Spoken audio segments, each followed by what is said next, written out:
नमस्कार, माझं नाव विजय शंकर कुडचे, गाव मंगसुळी, तालुका कागवाड, जिल्हा बेळगाव. आपलं आता हे अर्धा एकर शरदचा प्लॉट आहे.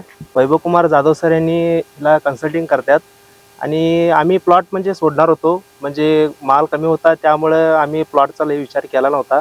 सर म्हणतात की नाही प्लॉट ठेवा, पुढं माल चांगला होतोय म्हणते. त्यामुळं प्लॉटचं काय तिने कसं कन्सल्टिंग सांगतात तसं काय केलं आहे. बेरीसायझर वापरल्यामुळे कुजीचा आणि घळचा काय प्रॉब्लेम आला नाही. आणि आत्ता सध्याला प्लॉटचा हार्वेस्टिंग चालू आहे. किलोला 160 रुपये असं 100% याला रेट मिळाला आहे. आता सध्याला हार्वेस्टिंग चालू आहे. द्राक्ष शेती काय हे कमी पाण्यात येण्यासारखे पीक आहे आणि सध्याला हार्वेस्टिंग 160 रुपये किलो चालू असल्यामुळे आमच्या प्लॉटात 7 लाख रुपयापर्यंत पैसे होईल असं अंदाज आहे. आणि द्राक्ष पिकं हे काय सोडून देऊ नका.